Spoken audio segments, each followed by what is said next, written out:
नमस्कार दोस्तों, कैसे हो? उम्मीद करते हैं मस्त होंगे। तो मेरा नाम विक्रांत है और आज हम लोग समांतर श्रेणी के बारे में पढ़ेंगे। देखिए, समांतर श्रेणी ये चैप्टर 5 में है और ये बोली ना तो ये सबसे आसान है। इसको सीखना और इसको समझना बिल्कुल आसान है। बस आपको सीखने के अंदर जुनून होना चाहिए, आपको सीखने का जुनून होना चाहिए। तो ये चैप्टर बिल्कुल आसान है और मैं अपने अंदाज से पढ़ाऊंगा तो बिल्कुल आसान हो जाएगा, एकदम बिल्कुल आसानी से सीख जाएंगे। देखिए, समांतर श्रेणी में 4 चीजें इंपॉर्टेंट है। कितनी चीजें बोलो? 4 चीजें, मात्र 4 चीजें अगर आप जान गए तो समांतर श्रेणी आपके बस में हो जाएगा। फिर आप समांतर श्रेणी को अपने इशारों में इधर से उधर घुराएंगे। बस आपको ये 4 चीजें पता होनी चाहिए। क्या क्या चीजें भाई?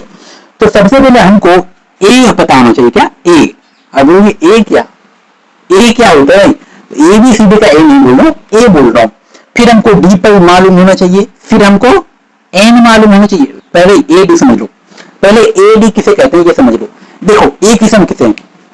ए हम किसको कहते हैं? तो ए को हम प्रथम पद को ए कहते हैं। क्या कहते हैं? प्रथम पद को हम ए कहते हैं। कौन से पद को भाई?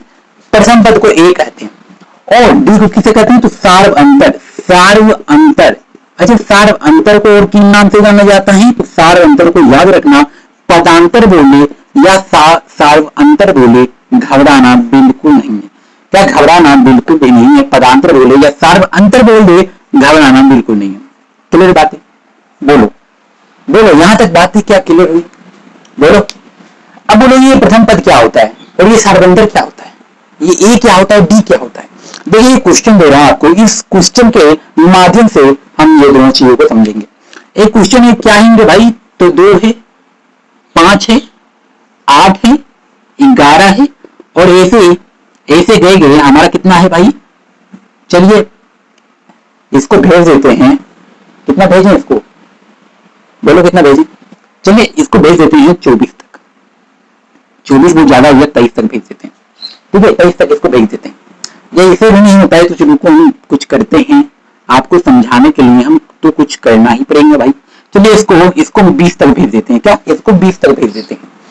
अब यहाँ पे सबको प्लस कर दो, यहाँ पे प्लस कर दो, यहाँ प्लस। ठीक है, यहाँ पर भी प्लस और यहाँ पर भी प्लस। यहाँ लिख दो पदों तक। क्या दिख रहा है? क्या सभी को दिख रहा है? पदों तक हो गया, बात खत्म। पदों तक, बात खत्म। अब देखो, यहाँ बोल रहे हैं हम डी और डी बोले हैं प्रथम पद। क्या बोले हैं? डी बोले हैं प्रथम पद। तो प्रथम पद हमारा यहाँ पे 2 दिख रहा है। कितना दिख रहा है मेरे भाई? प्रथम पद हमारा यहाँ पे 2 दिख रहा है। इसका मतलब प्रथम पद हमारा 2 हो जाएगा। प्रथम पद हमारा 2 हो जाएगा। अच्छा, दूसरा पद की बात करें तो दूसरा पद की, तो दूसरा पद हमारा हो जाएगा A2। तीसरा पद बोले, तीसरा पद तो तीसरा पद हो जाएगा हमारा A3। चौथा बोले तो A4। पांचवा बोले तो A5। क्लियर बात है? A5 यानी ये A हो जाएगा, ये A2, A3, A4 और ऐसे करते करते हमारा A20 तक हो जाएगा। क्या? ऐसे करते करते हमारा चलते रहेगा। क्लियर बात है? यानी हम प्रथम पद अगर सीख लिए तो मैंने दूसरा पद, तीसरा पद, चौथा, पांचवा अनगिनत हमको आ जाएगा। क्लियर बात है? बोलो, क्या यहां तक बातें क्लियर होगी? इतना चीजें आप सीख लेंगे। बोलो, इतना चीजें आप सीख लिए तो हम क्या बोलेंगे? यहाँ प्रथम पद हमारा कौन है? तो 2 है, तो यहाँ पे हम 2 लिख देंगे प्रथम पद। अब सार्व अंतर किसे कहते हैं? देखो, सार्व अंतर मतलब कि 2 पदों, पदांतर है यानी 2 पदों के बीच के अंतर। 2 पदों के बीच के अंतर। 2 पदों के बीच के अंतर क्या दिख रहा है हमको? पहले एक है 4, दूसरा है 2, यानी 4 और 2 के बीच कितना अंतर है? तो अंतर निकालने के लिए हम क्या करते हैं? तो 4 से माइनस कर देते हैं 2 को, यानी 4 - 2 = 2। 4 - 2 = 2, यानी हमारा सार्वंतर भी कितना होगा? तो हमारा सार्वंतर भी हमारा 2 हो जाएगा। कितना होगा मेरे भाई? सार्वंतर भी 2 होगा। हमारा सार्वंतर भी 2 होगा। क्लियर हो रहे? यहां तक बातें क्लियर हो गई? अगर हो गई तो बोलो, आगे चलते हैं। बोलो, क्या यहां तक बातें क्लियर होगी? चलिए, अब हम एक और जानते हैं। एक और TN किसे बोलते हैं? क्या जानेंगे? TN किसे कहते हैं? एक और चीज अपन समझेंगे। TN इसे क्या बोलते हैं? TN को क्या बोलते हैं? TN को बोलते हैं हम पदों की, क्या पदों की संख्या नहीं बोलते, पदों का योग बोलते हैं। क्या बोलते हैं? TN को हम पदों का योग बोलते हैं। क्या बोलते हैं? पदों का योग बोलते हैं। टीएन को क्या बोलते हैं, टीएन को पदों का योग बोलते हैं। अब देखो यहाँ पे पदों का योग कितना है, यहाँ पे पदों का योग कितना है, तो पदों का योग देखिए, ये 4 2 4 6 8 जुट के क्या हमारा 20 बना, जुट के हमारा 20 बन गया, जुट के हमारा 20 बना कि नहीं, तो इसका जो मान हो जाएगा 20 हो जाएगा। कितना हो जाएगा, टीएन बराबर 20 हो जाएगा। कितना हो जाएगा मेरे भाई मेरे बहन, तो कितने हो जाएगी, तो 20 हो जाएगा। कितना हो जाएगा, 20 हो जाएगा। हमारा पदों का योग 20 हो जाएगा। अब एक और बोलो, 4 चीज आपको सीखना है, 3 चीज तो हम सीख लिए। अब एक चीज और सीखते हैं, एन। एन को क्या बोलते हैं, पदों की संख्या बोलते हैं। एन को क्या बोलते हैं, इसको बोलते हैं पदों की संख्या, पदों की संख्या, पदों की संख्या। ठीक है, हम बोलते हैं एन को पदों की संख्या। अब पदों की संख्या को कैसे निकालेंगे, पदों की संख्या को हम कैसे निकालेंगे, पहले बताओ। ये 3 चीजें क्लियर हुई। प्रथम पद किसे कहते हैं, सार्वंतर किसे कहते हैं, और पदों का योग किसे कहते हैं। मतलब ए किसे कहते हैं, डी किसे कहते हैं, और टीएन किसे कहते हैं। ये चीज अगर आपको क्लियर हो गई तो हम आगे चलते हैं, क्योंकि अगर ये 3 चीजें आप नहीं समझे तो भाई नहीं बनेगी आगे। ये 3 हम आशा करते हैं समझ गए होंगे, क्योंकि हम पूरा अच्छे तरीके से बताएं भाई, दिमाग में सेट हो जाना चाहिए। चलिए, और दूसरा पद तीसरा पद तो यही हो जाएगा, आगे चलते रहेगा, क्योंकि इसमें कोई घबराने वाली बात नहीं है। अब जानते हैं एन, पदों की संख्या किसे कहते हैं। उसके लिए एक सूत्र आपको बता रहे हैं। क्या, उसके लिए हम एक सूत्र आपको बता रहे हैं, उस सूत्र को याद करिएगा। उस सूत्र का नाम है, सूत्र का नाम होता है, चलिए उस सूत्र का नाम है टीएन बराबर A plus N minus 1 into D. ये एक सूत्र है। ये क्या, ये हमारा एक सूत्र है, और इस सूत्र को दिमाग में सेट कर लीजिए। इस सूत्र को दिमाग में सेट कर लीजिए, तब हम आगे चलते हैं। बोलो, ये सूत्र को दिमाग में सेट करो। क्या करो, टीएन बराबर क्या होता है, जो टीएन बराबर होता है A plus N minus 1 into D. क्या होता है, A plus N minus 1 into D. याद करो मेरे साथ, पहले याद करो फिर आगे चलेंगे।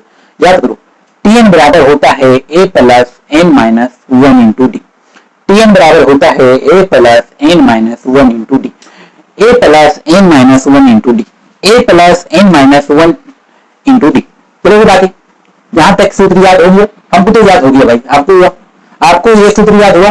क्या सूत्र है भाई, टीएन बराबर ए प्लस एन माइनस 1। बस ये सूत्र है, सिंपल से ये सूत्र है। अगर ये सूत्र आपको याद हो गया तो चलिए हम आगे चलते हैं, बिना किसी देरी का हम आगे चलते हैं।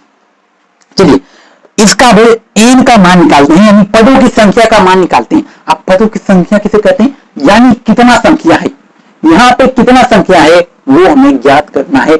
यहाँ पे हमारी कितनी संख्या है, तो संख्या ज्ञात करने के लिए हम क्या करते हैं, ये सूत्र को हम बैठा देंगे।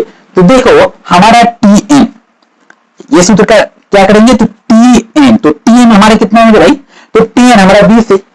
लास्ट वाला टीएन होता है, चाहे वो 200 हो 500, लास्ट वाला हमारा टीएन ही होता है, ये बात याद रखिएगा। तो टीएन हमारा 20 हो जाएगा, टीएन हमारा 20 हो जाएगा। पदों का योग, तो योग कितना है, 20 है, 20 हो जाएगा मेरा। अब क्या बोल रहा है, 20 बराबर ए का मान कितना है, तो ए का मान हमको 2 दे रहा है, क्योंकि प्रथम पद ए को कहते हैं प्रथम पद हमारा 2 है, तो यहाँ पे 2 लिख देंगे। 2 प्लस का चिन्ह है, प्लस का चिन्ह दे देंगे। एन का मान हमको नहीं मालूम है तो नहीं देते हैं, और डी का मान हमको मालूम है। डी का मान हमको मालूम है, क्या है भाई डी का मान, डी का मान हमारा दे रहा है सार्वंतर, 2 पदों के बीच अंतर। 2 पदों के बीच अंतर क्या है, यानी 4 में से -2 हो जाएगा। 2 और 4 के बीच कितना अंतर है, 2 का अंतर है।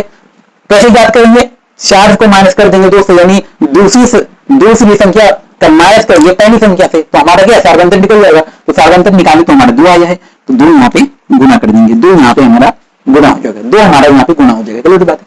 अब देखो यहाँ पे 20 बराबर, अब इसको हल करो, कैसे हल होगा भाई, 2 को एक बार इससे गुना होगा, एक बार इससे गुना होगा, 2n माइनस 2 माइनस प्लस खत्म, यहाँ पे बचेगा 20 बराबर 2n। अब यहाँ हो जाएगा n बराबर अदला बदली कर दो, ठीक है, 2n बराबर यहाँ पे 20 हो जाएगा, यानी n बराबर देख रहे क्या, हाँ, यानी यहाँ पे हमारा n बराबर क्या हो जाएगा, यहाँ 20 है तो 20 हो जाएगा, ये गुना में है, ये गुना में बराबर को के भागे में हो जाएगा, यानी यहाँ पे 2 हो जाएगा, काटेंगे तो यहाँ पे 10 बार में, यानी n का मान हमारा 10 निकल जाएगा। कितना निकलेगा, n का मान हमारा 10 निकलेगा, ये हमारा 10 निकल गया। क्लियर बात है, बोलो क्या आप इतना चीजें सीख गए हैं। अगर इतना चीजें सीख गए तो बोलो हम आगे चलते हैं, क्वेश्चन लेकर आते हैं, उसके बाद देखते हैं कि क्या तुम सीखे हो या नहीं सीखो। क्या इतनी चीजें आप सीख गए, इतनी चीजें आप सीखे हैं कि नहीं।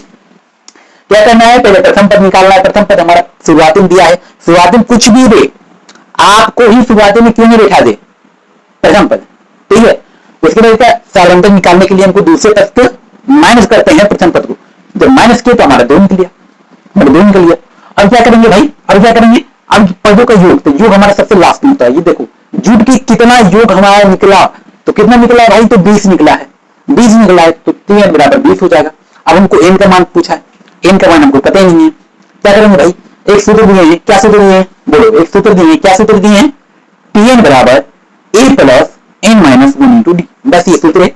ये सूत्र को याद कर लीजिए और इस सूत्र पर जो जो दिया है उसको बैठा दीजिए, हल कर दिए, आंसर हमारा निकल के आ जाएगा। सिंपल सी चीज है, बस इतनी सी चीज सीखने के लिए आप समांतर श्रेणी को इतना भारी समझ रहे थे, भाई ये हल्का है, ये बिल्कुल हल्का है। चलिए यही बात पे क्वेश्चन दे देते हैं, देखते हैं कितना हल्का है, ठीक है। चलिए क्वेश्चन क्या बोल रहा है, देखिए क्वेश्चन बोल रहा है 5, 15, 25, 35 और 45 का 10वां पद याद करें। भाई अब की बार क्वेश्चन उल्टा करके दे दिया है, अब की बार क्वेश्चन उल्टा करके दे दिया है। देखो यहाँ बोला प्रथम पद, प्रथम पद किसे बोलते हैं, प्रथम पद ए को बोलते हैं, प्रथम पद तो हम ए को बोलते हैं। ए का मान कितने दिए, ए का मान दिया यहाँ पे 5 दिया है, तो यहाँ पे ए का मान हमारा कितना हो जाएगा, ए का मान यहाँ पे हमारा 5 हो जाएगा, ए का मान हमारा यहाँ पे 5 हो जाएगा। फिर बोल रहा है, फिर हमारा डी का मान कितना निकलेगा, बोलो बोलो, डी का मान हमारा कितना निकलेगा, तो डी बोलते हैं सार्व अंतर, डी का मान मतलब सार्व अंतर, यानी दो पदों के बीच का अंतर, यानी 15 और 5 के बीच का अंतर कितना है, तो इसको माइनस कर देंगे इससे, यानी हो जाएगा यहाँ पे 15 माइनस 5, कितना हो जाएगा, 15 माइनस 5 हो जाएगा, यानी डी बराबर हमारा मान 10 निकल के आइए, डी बराबर हमारा मान 10 निकल के आइए, बोलो निकल के आया कि नहीं, यानी डी बराबर 10। अब देखिए यहाँ पे, अब देखिए यहाँ पे एन का मान, अब एन का मान बोलो, यहाँ पे एन का मान बोलो, बोलो बोलो एन का मान बोलो, तो एन कहता क्या है, एन कहता है कि पदों की संख्या, एन का मतलब होता है पदों की संख्या। तो यहाँ पे देखिए पदों की संख्या, हाँ पदों की संख्या, रुको रुको रुको, हाँ देखिए यहाँ पे पदों की संख्या 10 बोल रहा है, 10वां पद मतलब पदों की संख्या 10 बोल रहा है, यहाँ पे पदों की संख्या 10 बोल रहा है, तो यहाँ पे हम क्या करेंगे, यहाँ पे हम 10 दे देंगे, क्योंकि यहाँ पे पदों की संख्या ही 10 बोल रहा है, तो यानी n बराबर हमारा मान 10 निकल जाएगा। क्लियर बात है। और यहाँ पे अब बोल रहा है tn बराबर, अब बोल रहा है tn बराबर, तो tn बराबर हमको मान नहीं पता है, tn बराबर हमको मान पता ही नहीं है, tn बराबर हमको मान पता ही नहीं है कि क्या होता है, तो इसको निकालेंगे, तो इसको किस सूत्र पे निकालेंगे, तो इसको इस सूत्र पे निकालते हैं, इसको इस सूत्र पे निकालेंगे। कैसे निकालेंगे, देखो होता है tn बराबर a plus n minus 1 into D, tn बराबर होता है a plus n minus 1 into D. tn का मान हमको नहीं दिया है तो tn यहाँ पे रहने देते हैं, tn का मान नहीं दिया है तो tn हम रहने देते हैं। अब देखिए यहाँ पे a का मान मेरा 5 दिया है तो यहाँ पे 5 लिखेंगे, प्लस n का मान हमारा 10 दिया है तो यहाँ पे 10 लिखेंगे, और माइनस 1 है तो माइनस 1 लिखेंगे, और d का मान भी हमारा 10 दिया है, जब हम घटाएं तो हमारा 10 मान निकला है, तो यहाँ पे 10 हो जाएगा, यहाँ पे 10 हो जाएगा। tn बराबर यहाँ हो जाएगा 5 प्लस, और 10 में से माइनस 1 जाएगा, 10 में से माइनस 1 जाएगा तो हमारा यहाँ पे 9 बचेगा, 9 गुना 10 हो जाएगा, 9 गुना यहाँ पे 10 हो जाएगा। क्लियर बात है, 10 हो जाएगा। अब देखिए यहाँ पे tn बराबर 5 प्लस और 10 में 90, 10 में 90 हो जाएगा, यानी 90 हो जाएगा यहाँ पे। फिर हो जाएगा यहाँ पे tn बराबर 90 और 5 कितना हो जाएगा 95, यानी 95 हमारे t का, tn का मान 95 हो जाएगा, यानी पदों का योग हमारा 95 हो जाएगा। जब इसको जोड़ेंगे 10वां पद तक तो हमारा 95 निकल के आएगा, हमारा जो आंसर है वो 95 निकल के आ जाएगा। और आप सीख गए होंगे, ये क्लियर बोर्ड है जी, आप सीख गए होंगे और समझ गए होंगे। चलिए कुछ अलग क्वेश्चन देते हैं, कुछ अलग ट्राई करते हैं, कुछ अलग और क्वेश्चन देते हैं, ठीक है। चलिए इसको एज कर रहे हैं क्योंकि एक क्वेश्चन आप नहीं सीख पाएंगे, तो ये क्वेश्चन और देंगे। अगर आप ये समझ गए हैं, ये अगर आप समझ गए हैं तो क्वेश्चन और दे रहे हैं, वो क्वेश्चन आप बनाएंगे, हाँ आप बनाएंगे वो क्वेश्चन। चलिए वो क्वेश्चन को आप बनाएंगे, ठीक है। हम इसको मिटा रहे हैं। चलिए अब की बार क्या बोलता है, अब की बार क्वेश्चन क्या बोलता है, सुनने का जोड़ा सा। अब की बार क्या किया, यहाँ पे हमको 10 दे दिया, यहाँ पे हमको 15 दे दिया, और यहाँ पे हमको 20 दे दिया, और यहाँ पे हमको 25 दे दिया, और यहाँ बोला है 15वां पद ज्ञात करें। क्या बोला है, यहाँ पे बोल रहा है 15वां पद ज्ञात करें। कैसे याद करेंगे? बोलो कैसे इसको याद करेंगे? तो सिंपल सी चीजें हैं, वही सूत्र। यहाँ पे ए बराबर कितना होगा मेरे भाई? ए बराबर हो जाएगा 5। ए बराबर हमारा 5 होगा। प्रथम पद तो हमारा 5 ही है, पहला वाला पद तो 5 ही है। सर्वंतर यानी ये दोनों के बीच में कितना अंतर है? तो कितना अंतर है? यहाँ पे देखो 10 में से माइनस कर दो 5, तो कितना हो जाएगा? 10 माइनस 5, ये निकल के आ जाएगा हमारा 5। हमारा आंसर निकल के 5 भाई, सिंपल सी बात है। फिर अब की बात होगा एन बराबर हमारे यहाँ पे देखिए 15 दिया है, तो यहाँ पे हो जाएगा 15। और टीएन का मान नहीं पता है तो छोड़ो ना, नहीं पता है तो क्या उसको दिमाग लगा रहे हो, उसको निकालेंगे और क्या। चलिए यह सूत्र होता है, यह सूत्र लिख लिए हैं। अब क्या होता है मेरे भाई, इसका सूत्र ए का मान 5 है, एन का मान 15 है -1, और डी का मान हमारा कितना है? 5 है, तो यहाँ पे 5 हो जाएगा। यानी 5 प्लस 15 से -1 जाएगा, यानी 14 बचेगा, तो यहाँ पे 14 हो जाएगा, और यहाँ पे 5 हो जाएगा। यानी टीएन बराबर 5 प्लस 14 × 70, यानी टीएन का मान हमारा 75 निकल के आ जाएगा। टीएन का मान हमारा 75 चुटकी हो जाकर निकल आया, कितना? 75। टीएन का मान 75 निकल आया। और हम आशा करते हैं आपको ये चीजें अच्छी तरह से क्लियर हो गया होगा। ये चीजें आपको अच्छी तरह से क्लियर हो गया है कि टीएन कैसे निकाला जाता है। बोलो, आप ये 15 मिनट के वीडियो में सीख चुके हैं कि टीएन कैसे निकाला जाता है, समांतर श्रेणी किसे कहते हैं। अब बोलो, क्या आपको ये समांतर श्रेणी क्लियर हो गया? आप बोलोगे अगर हम सीख रहे हैं तो ये समांतर श्रेणी खत्म, ये चैप्टर ही खत्म समांतर श्रेणी? अरे नहीं मेरे भाई, इसमें एक फॉर्मूला और पढ़ना है, मात्र एक फॉर्मूला और पढ़ना है, एक फॉर्मूला और पढ़ना है। उस फॉर्मूले का नाम क्या है? उस फॉर्मूले का अगले वीडियो में बताएंगे, अभी नहीं बताएंगे। यानी एक चीज और पढ़ना है एस एन के बारे में, ये पढ़िए टी एन के बारे में, ये पढ़ेंगे टी एन के बारे में, अगली बार पढ़ेंगे एस एन के बारे में, तो नेक्स्ट वीडियो में पढ़ेंगे। उसके बाद हमारा समांतर श्रेणी खत्म, ऐसे चुटकी हो जाएंगे खत्म, समांतर श्रेणी हमारा स्वाहा खत्म हो जाएगा। ठीक है, क्लियर बात है। तो आज की इस वीडियो में हम 3 निकालना सीख चुके हैं, तो अगली वीडियो में ऐसे निकालना भी सीख लेंगे, और क्या, उसमें समांतर श्रेणी खत्म हो जाएगा। तो मिलते हैं नेक्स्ट वीडियो में, तब तक के लिए हंसते रहिए, मुस्कुराते रहिए और पढ़ते रहिए, और क्या, चलिए।